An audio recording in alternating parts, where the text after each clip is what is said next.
And I didn't know what that was, so I said yes.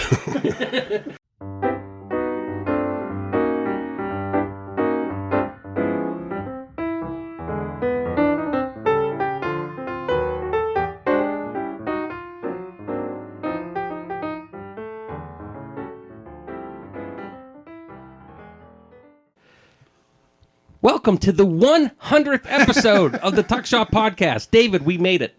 It's unbelievable. I have no words. Triple digits. Triple digits. Triple digits. I was going to say, don't have no words. This is an audio medium. Yeah, all right. Yeah, I'll come up with some words. I have no words right now to describe my excitement to making 100 episodes.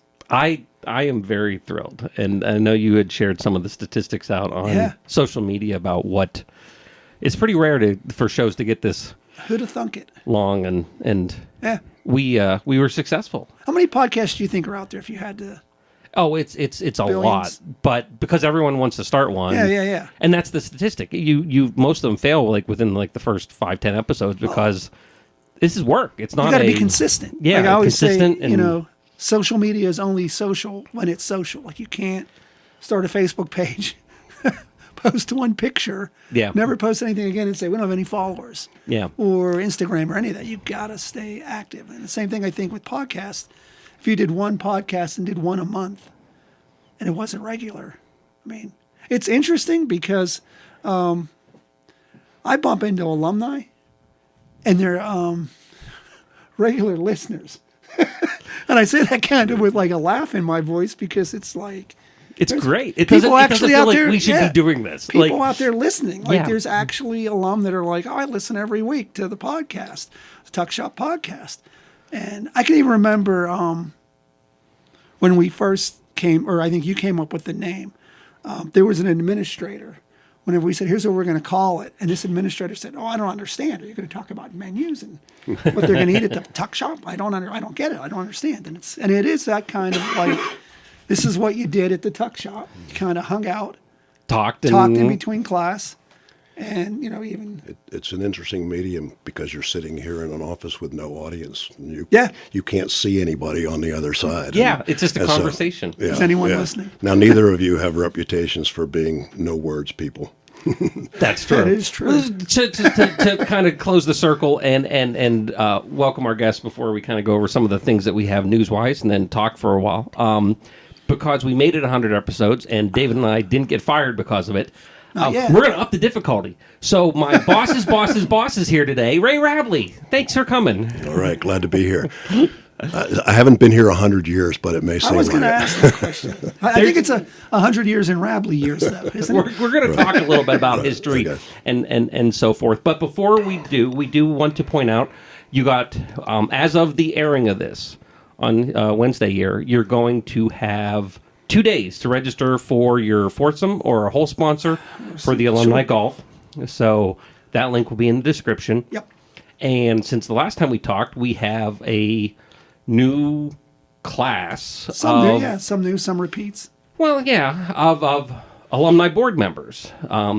Returning is Jeff Martinelli, who's been on the show. Jeff was a big part of the media reunion a year ago.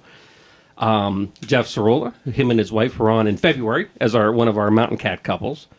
Jim Sestrich, who was just in my office flying around with letters going out for help us with the fundraising. But we also added some new people. Mark Bursick, who was just on the show. Yep.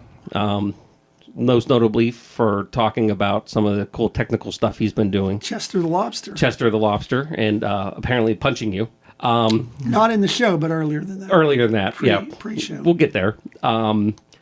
Maddie Walker's been on the show as well. Mm-hmm. She's a 24 grad from our business program. Patrick Flynn from 93. Mm-hmm. And Julie Wagner.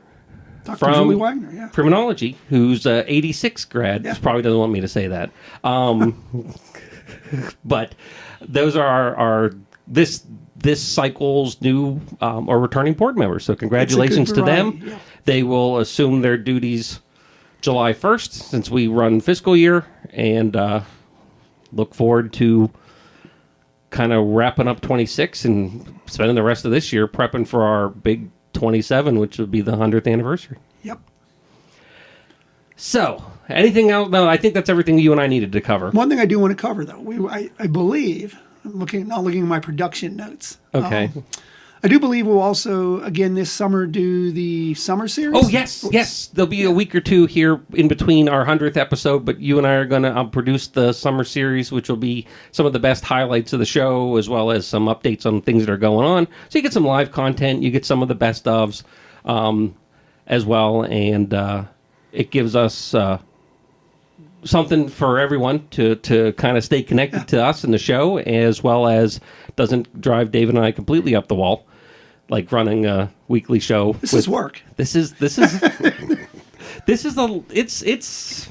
it's interesting to say the least. And actually, you and I talked yesterday about a project that might expand this into a video for a while to talk about to alumni stuff too. So we'll hopefully have something on that later this summer as well. Good stuff.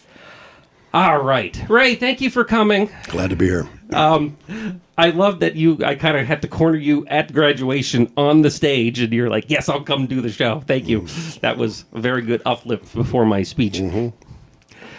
What graduation was that for you? How many now has that been here for you? I started here in 1987, so do the math on that. Coming up on 40, right? So, yeah. Yeah. Does it feel like that? Mm-hmm. Some days, I guess, probably yes. It doesn't. I kind of grew up here, but I've been here long enough to really have seen a lot happen here, and doesn't seem like that long a time. It was interesting kind of hearing more of your backstory when you went through the VPAA process. You came from quite a distance, literally drove when you got hired here, right? Right. So in 1987, I was finishing a one-year position at Casper College in Wyoming, Casper, Wyoming. I was finishing a dissertation at Arizona State University, and I applied for multiple jobs, and I was offered a tenure stream position at University of Montana, was offered a tenure stream position at James Madison University, and I was offered a one-year visiting position here at UPJ, which I took. And, so you took the visiting position. So I took the visiting position, drove across the country with 2 young children and my wife and a dog. And we drove into Johnstown. I think my wife shed a few tears saying, we're moving here. She had not been here. But yeah, I took this position mostly because of the people who I encountered when I got here, and that included Jim Alexander and Al Vanucci, who was a political science faculty member at that time, and other people on the search committee. And I just really sensed from them their commitment to students and teaching.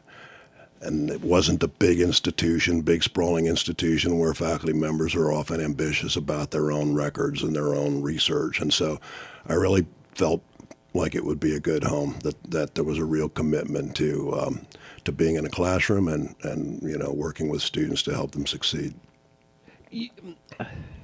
It's surprising how many people, and I guess you can't be here that long, that don't have a touch point that is Jim Alexander. Whether you're a faculty move coming in or whatever. I was talking to an alum the other day, and oh man, I remember having Jim Alexander's courses. I wonder how he's doing since he's retired. I'm like, Jim didn't retire. I saw him the other day. He's still in his office down here. That's like working. one of the first things when I talk to an alum. One of the first questions they ask me is, Jim Alexander still there? I'm like, yeah, matter of fact, he is. People who've come and gone and retired, and Jim is not, and he has done such a great job of keeping political science grads in touch with each other. And, the newsletter that he puts out every summer, everybody looks forward to seeing that. And he's been an institution, and he's quiet and humble about it, And so he doesn't do much to toot his own horn. Yeah. We know where to find him every single day. He's here every day, every Saturday and Sunday. Yeah. But he's done such a great job for so long of keeping political science grads, especially in a community. Why political science for you? Why was that a career choice? I grew up in a family that was just kind of political, and I had an early interest in government and politics. Was involved a bit because of my mother, especially in some political campaigns. I went to high school in Hollywood, Florida, and I was selected there was an American Legion program called Boys State. And so I was selected, by our school principal to attend a week-long session in Tallahassee at the state capitol, which also, enhanced my interest. So I applied for schools in government programs. I ended up going to the U.S. Coast Guard Academy, which is overwhelmingly a engineering and science school. Only 2 non-science majors, government and management, and most cadets considered those the equivalent of basket weaving. But yeah, I've just always enjoyed reading, writing, and talking about politics, and I found a way to get paid to do it. So that's one thing I always appreciate, and I don't know. I think it probably was after I had graduated. You and I were talking at one point, and you said you were always glad there was either me or somebody like me because we talked in class, and because you never just lectured. You allowed us to get in and talk and debate and kind of flush out the ideas. And I always took advantage of you because of that. Because you bait me into saying something.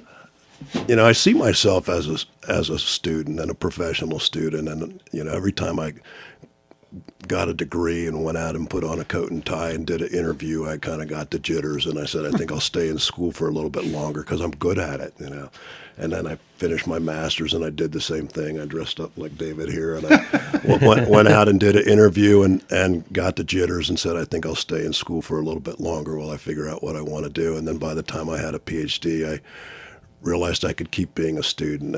And being in the classroom and asking questions and listening is not just a kind of technique of trying to teach. It's me just also learning. So I get to learn from students, and I still, even now, in the position that I have where I don't have to teach, I still teach a class every semester, and it's 50 minutes Monday, Wednesday, and Friday of a nice haven for me to go in and keep being a student.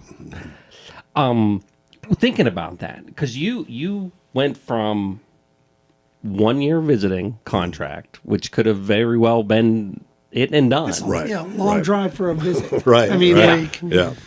All the way to Vice President of Academic Affairs. What's that journey like? Because you've gone through, because Frank Blackington was president when you got here, correct? And then Al Etheridge came, and now Jem Spector. You've been through 3 separate administrations. I think I sent one over. I think I found where the social science had done the ballot counting, because I found it in Bill Corey's records here when they elected you chair of the. At that point, social science was both social science and business.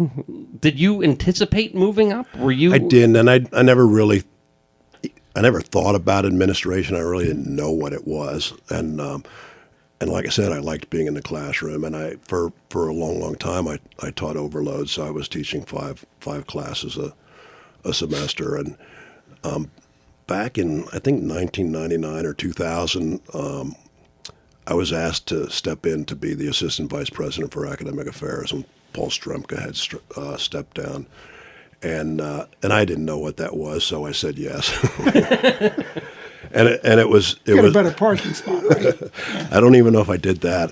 I got a second office, but and in that position, it was really eye-opening to me because it was dealing with student issues outside of my own classroom, and when I would be in the classroom and a student wasn't there, I just didn't think much about it. I didn't, maybe they were sick or maybe they were lazy. I don't know.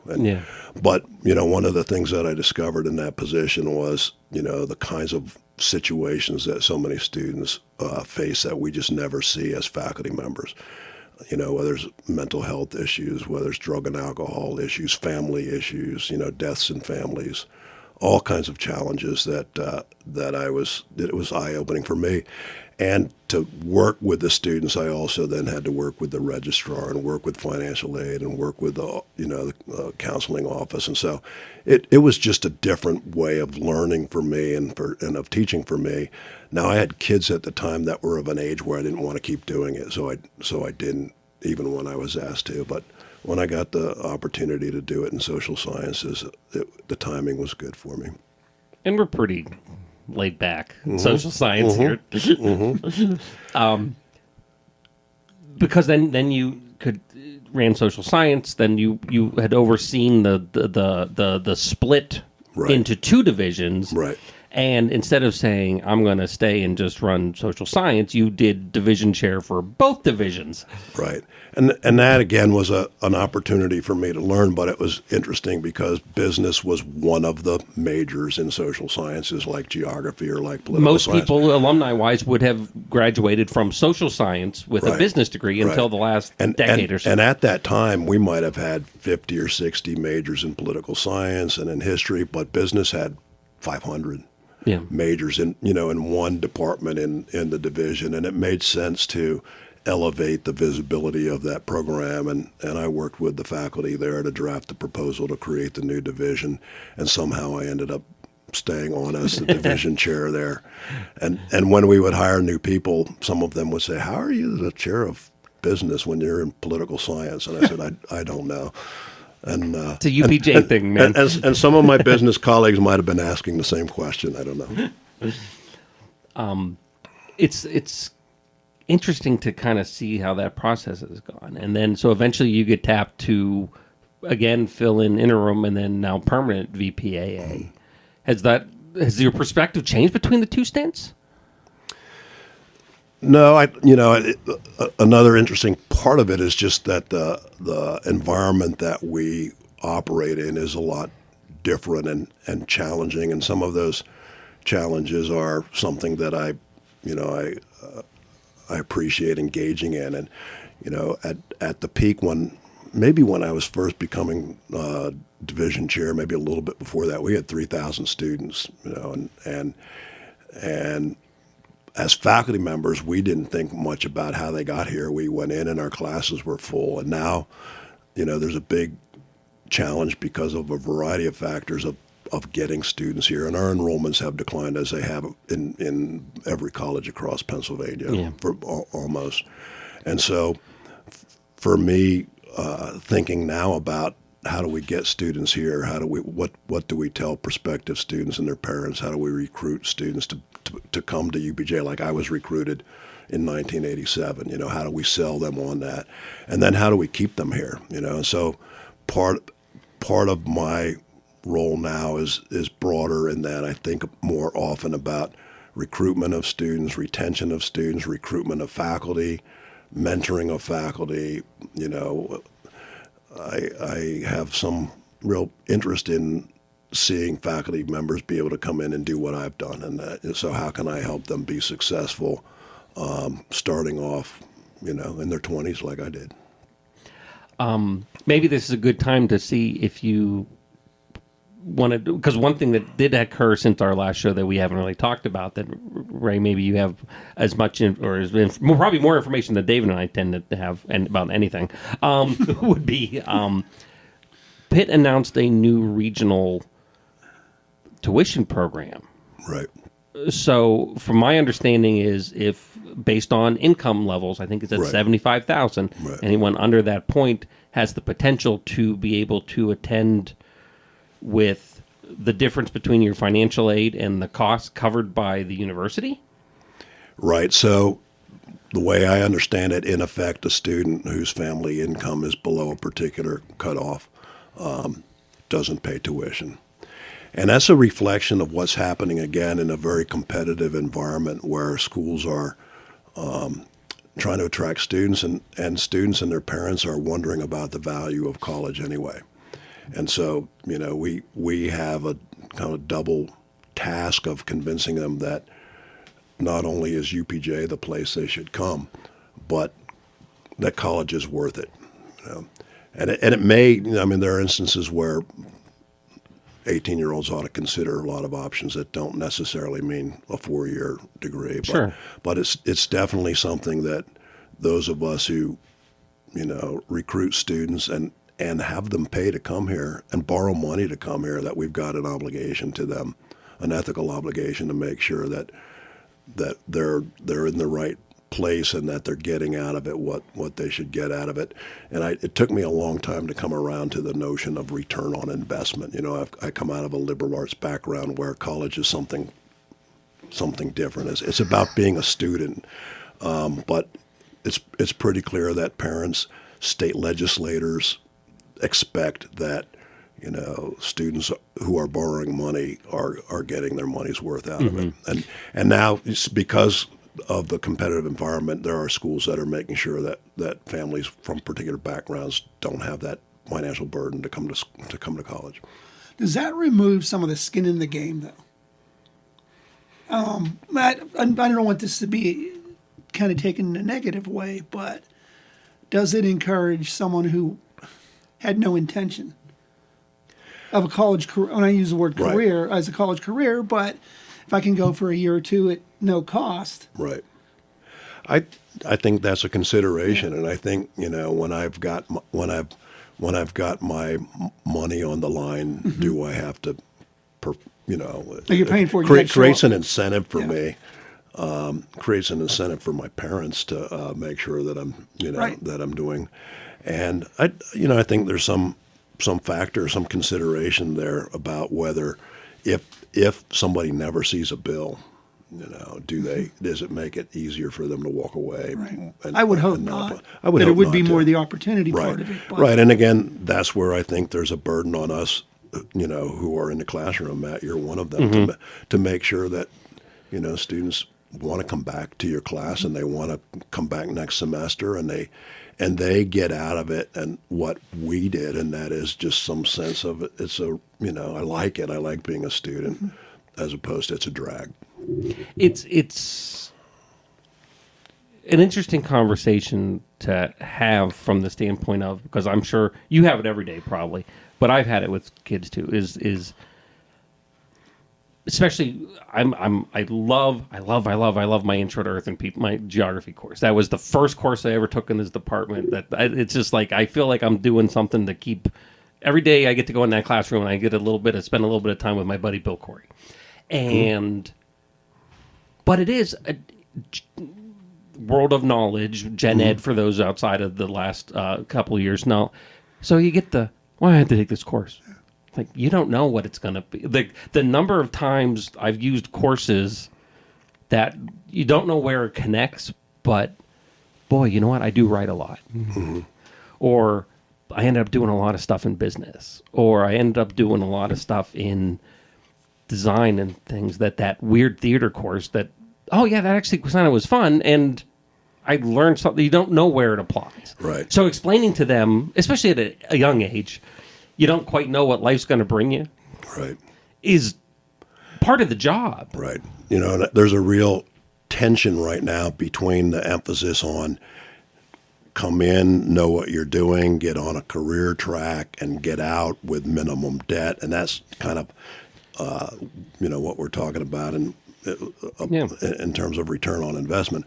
On the other hand, there's real value to students taking classes that they wouldn't necessarily have otherwise taken and discovering an interest.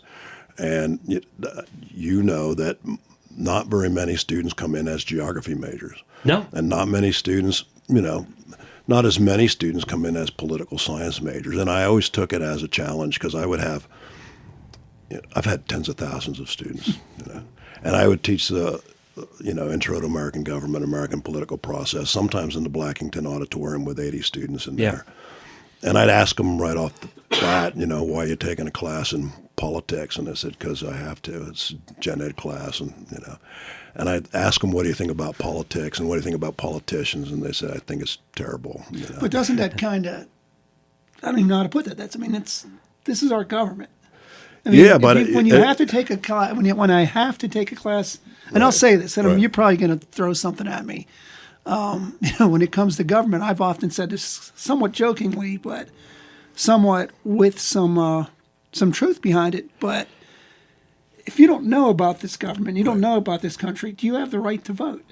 I mean, do you have the right to walk in and cast a vote if you don't know who the governor of your state is, or if you don't know? Yeah. You know what I mean? And I wouldn't do what I do and what I've done if I didn't think it was important. Absolutely. And I do, but I always took it as a challenge because I knew when I would start a class that I would have a majority of students who would say, I don't like politics. I don't like what politicians do. And I said, why are you taking a 15-week class on politics? Well, because it's a gen ed. And I knew that's what I would get, and I took it as a challenge to, one, have them see it's relevant, it's interesting, that they come to see it's important, that it does affect them. And then it was always also, something that I wanted to do and have somebody come out and say, hey, I'm going to be a political science major. I was in business and we just poached one, so. Oh, Dr. Johansson and I feel that same way. And it's been the way it is. Because it is, and you hit on it. I call them guidance counselor jobs. It's real easy to explain to somebody nurse, teacher, the jobs that are very important, and we have a great departments for both of those, but you don't need to do a lot of, people know what those positions are by the time they get here. Right. What's geography? Well, I had it for 6 weeks in middle school, and I know where the countries are. Well, that's not geography. Right. What is political science? Well, I go vote. Well, that's not Right. political science. Or what's geology? And that's like, no, there is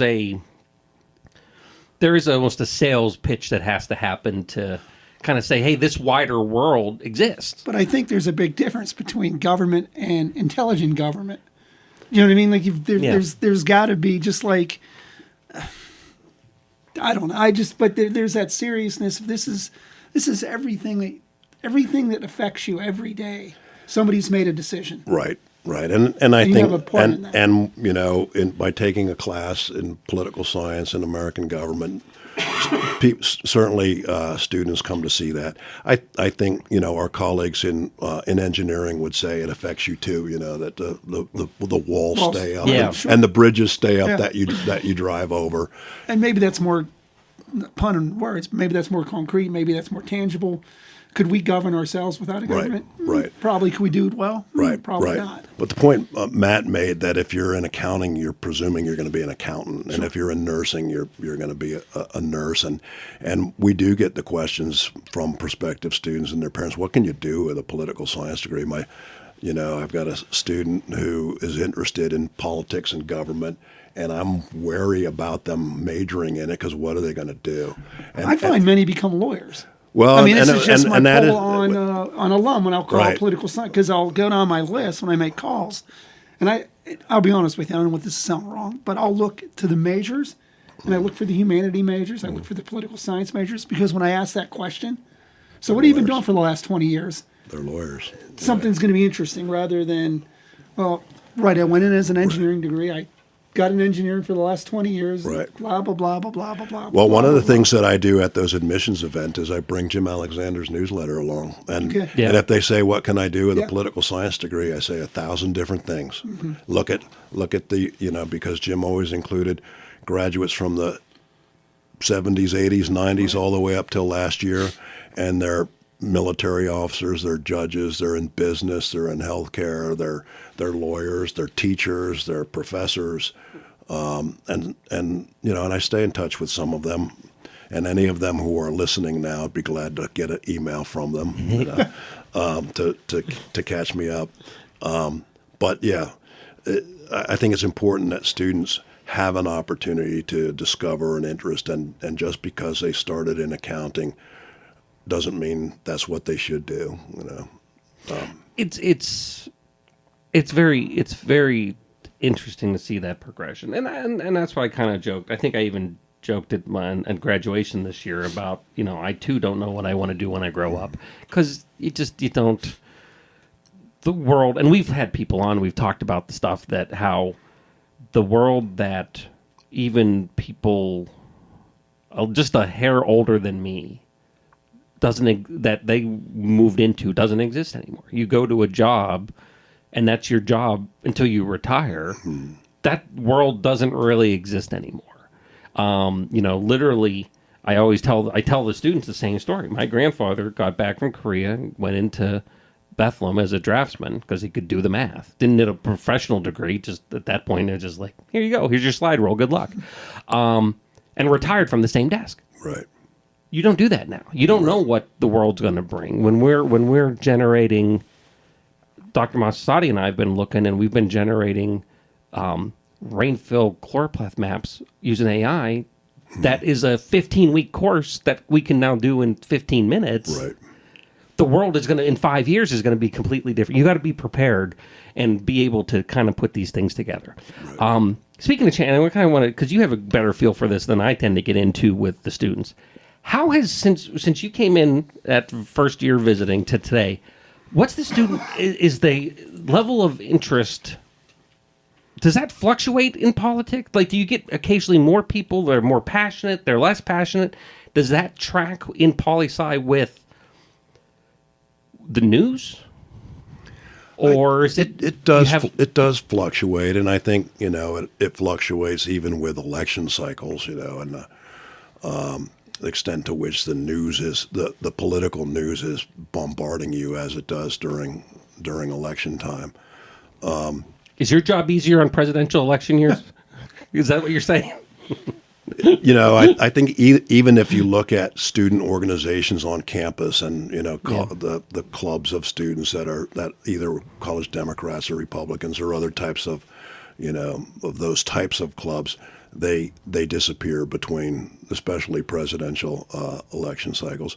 As I said, I've always enjoyed the engagement in class and being able to create an environment where students can talk about politics and do it in a way where they're not feeling like they're committing themselves to some position that they can't change later on. Yeah. And so when you were in them, we had some lively discussions. I find, and people ask me that same question, hey, you're teaching politics. It's a time that must be pretty interesting to be doing it. And in some ways, it's a little bit more challenging because I think students are a bit more wary about expressing political opinions in class and engaging in a political discussion where, the political environment is one in which if they say something that might get them excommunicated from the lunch table or something. Yeah. And so I think there's a little bit more reticence to freely express views because they might be engraved in some social media, or put in front of you again in some way. So, I think students are the same in a lot of different ways. They're interested or not sometimes. I think students are a bit more expecting support in ways that maybe 20 or 30 years ago. And it might have just been the luxury we had when we had a lot of students that we didn't devote as much effort to the kind of retaining, supporting that we do now. It always is interesting, and I've never thought about that in that context. Is the personal perception? I've gotten. Well, you can test on this show. I was never quiet as a student, let alone then you do a 15-year political career in local government and all kind of stuff, and you're like, people are going to like me or not. And that's the end of the world. As far as it is what it is. I never actually thought of it from the student perspective that it's like, well, boys, my friends may not, if I don't say and do the right things, they may not want to then hang out, or that's actually something I hadn't thought about. I think that's what college is all about, though, isn't it? Right. I mean, you're coming in, you're finding what's your groove, what's your niche. Right. And I think that puts a little bit more and that's pressure why, on. I always tried in the classroom to do it in a way where I didn't right off the bat get student defenses up by appearing to have a strong political opinion myself and to kind of you're very good at proselytize in class, because that shuts people up rather than opens them up. And so trying to provoke in some ways and to get people to engage without feeling like if I don't agree with the professor's point of view, maybe it will cost me some points, my grade or something like that. And that's always been the real winner of this, is that kind of thing. I don't even know 100% today, 25 plus years later outside, I can know where you stand on everything actually as your personal life. Sure as get out, didn't understand it as a student. So that's real good. Because the engagement is so important. And that's one thing that I think that especially here, we do so good with the class sizes. People, when I talk to alumni, I'm sure you, David, you get that too, is they remember like, I had that 6-person upper level course with Ray Wrabley where we sat and we worked that thing out or talked about these issues for 15 weeks. And that is something that you don't get when you're at named large institutional school and it's 600 people in an auditorium. Right. Now, on the other hand, David was making the point about the importance of government and whether it works well, it certainly affects you. And if I have some expertise in that and some strong opinions on it, do I have some obligation to express those? So that I go back and forth between thinking, there are plenty of people today and 10 years ago and 20 years ago and 30 years ago who would make the point that the stakes are high. Mm-hmm. Why are you not speaking? Why are you kind of being wishy-washy? Well, it's that I'm going to use the M word. It's the moderate. Mm-hmm.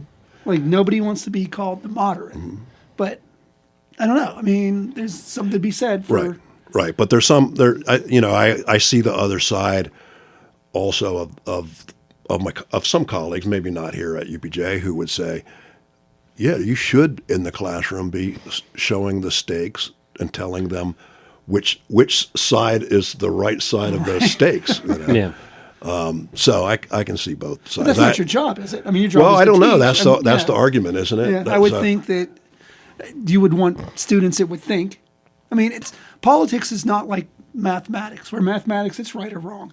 Like I never did well in mathematics because it was black and white. Yeah. 2 and 2 will always equal 4, not 4.5 on one day and 5 depending on how you look at it. I did occasionally have students come up to me, sometime during a class. They might be a math student and say, "I keep waiting in your class to write down the right answer," and I walk away and I don't think I have any notes. Yeah. That on the one hand, on the other hand kind of argument is unnerving to some people. But it makes you think. Yeah. I mean, I think that's why you go to college, right? Mm-hmm. I mean, you can get to the ethereal of it, but you come to think. I mean, it's, It's certainly interesting and how anyone who spends time with any of the students, I almost get annoyed with the media portrayal of what we do because there is no rhyme or reason to it. I can name faculty that are very, very outspoken. I can name faculty that aren't outspoken at all. I can name students that I don't know a student that fits the mold of central casting, give me a college student. Right. They're all people. Just like when you were here as alum, when David was here, when I was here, no one is just there. And I think the criticism of higher education, there's a lot of criticisms that are legitimate. And it's kind of like the criticisms of college sports. It's true about big-time football and basketball, but not almost any other school. And so UPJ doesn't fit the stereotype of that many people have about what's happening in higher education, and I think that's a good thing. I've said it on the show. I'll keep saying it. The athletes are some of the best students I have in class. Starting with the wrestlers, that what Pat put in them, wise as well. You did, when you moved up to the VPAA spot, you did have to step down from being the faculty NCAA rep. Right. You couldn't find somebody who understood sports more than just soccer. Mm-hmm. Football. Yeah. As they call it. That's a joke for Dr. Johansson. Right.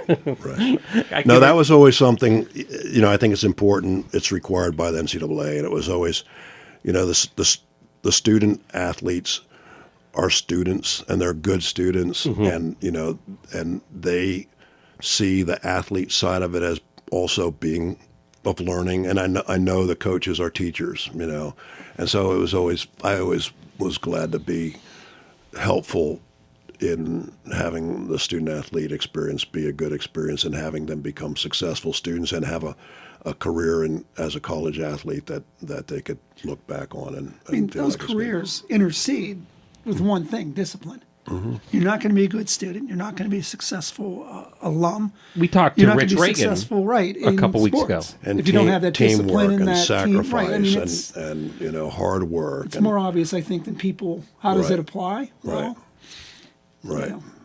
And it is a good example of how college, just like everything else, and you hit it right. College athletics' problem is big schools with their football, and that's the criticism. It's not that doesn't happen in most anywhere else. Well, it's just if you're, there's the money spec. There's the money factor. Yeah, there's a lot of money when you're skin in the game. I watched Alabama or I watched a Texas or whatever, like 60 on 6 or whatever, Jim Valvano, and it was like, my God, like I lived through this when this was happening, and it was just literally. Now, on the other hand, Division II sports, Division III sports, we're subsidized through the NCAA because of the money that's made, and especially in the March Madness basketball tournaments, and the TV contracts that they have, and the money that comes to the NCAA. Because of that, they're able to then funnel to D2 track, and D2 wrestling. We can support those programs partly because of the subsidies from the big college sports. It all has its place. Not football, but from basketball especially. Pretty neat across the board. I know you have a top of the hour meeting. You said that you want to get to, so I just kind of want to wrap up with any outstanding thoughts. Where do you think we're heading as a campus? What are you teaching this fall? Do you know? I'm teaching environmental politics again this fall. Oh, nice. Yeah. And I know students in your side of the shop here and the environmental side need that class. In the spring, I just finished for the third time a class called U.S. Constitution and Democracy, which I haven't offered new classes in a while, but that was one I created for our American Democracy Scholar Certificate program, which is interesting. I think UPJ is solid, and we just had a good size class last fall. It looks like we'll have a good size class this fall. I think the faculty understand the environment that we're in and are very collegial about trying to move forward and try to make sure that our curriculum, the classes we offer, the programs we offer are ones that prepare students for success. And you mentioned, the changing technologies, artificial intelligence, and I think that our faculty and our administration is clear about our need to keep being nimble and adjusting and offering students, what is being demanded when they walk out the door or walk across the graduation stage. So I'm confident that even though, again, we're in an environment where campuses are closing, Penn State's closing campuses, I think we're in good shape because of the commitment of the faculty, the kind of students that we attract and what we're able to do over in Blackington. So, Dr. Wrabley, almost 40 years. How many more years are in the tank? People ask me that. I don't know. I run into former students. Say, "Are you still up there? Aren't you retired?" I say, "Do I look like I should be retired?" Your hair hasn't even changed color though in 40 years. I don't think, has it? I don't know. Probably.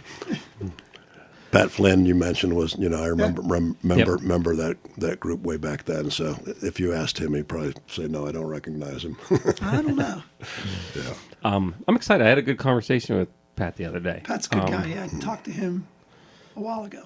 I'm excited. Not talk about because he was social science in the poly and didn't want to do lawyer and ended up doing HR stuff and very successfully in a lot of big companies. Yeah. So, sure. Ray, thank you for spending your morning with us for a little bit. Glad you finally tracked me down and wrote me in, but enjoyed the conversation. Well, that was wild, by the way. I get to go home yesterday and tell my family I had to corner Ray Wrabley in the hallway. He was on the way to the restroom or something. You did hit record, right? Yeah. Just want to make sure. Yes. Okay. David, thank you for 100 episodes. Hey, we made it. We're going to keep going. We made it. We have a bunch of people out there. If your story is interesting, if you don't even think it's interesting, let me tell you, it's interesting. Because at this point, David, how many alumni have you talked to? You know what? Seriously, I've been here 4 years. I, on average, phone 50 a week. Do the math. Mm-hmm. I mean, that's plus, I can tell you that in the last 4 years, we did do some math around Pitt Day of Giving, and we saw almost 1,500 alum come on campus in the last 4 years. So, if you're doing your job and you're doing it every day, just teaching every day, thousands probably. And I've been in your office when those conversations are supposed to be 4 or 5 minutes, and they turn into 25 minutes. 25 minutes. So your story's great. Reach out to me. Reach out to David. If you're driving past and you want to stop on campus, we're here. David summer, works. Absolutely. Yeah, Fridays not, but 4 days a week. And frankly, even Friday, I'm probably on campus anyway, because I don't do as much time as Jim Alexander, but I do a good number of hours here. So all in all, thank you both. And we hope you have a great week. Again, links to the golf tournament are down below. If you have the next 48 hours, a chance to want to sponsor a hole or something, get that in. Other than that, stay tuned for the summer series coming up. Everyone, have a great week. The Tuck Shop podcast is recorded live on the University of Pittsburgh at Johnstown campus. Update your contact information with us by visiting johnstown.pitt.edu/alumni. Connect with us online via Facebook and LinkedIn, or consider donating to the university at give2, that's giveto.pitt.edu/giveupj.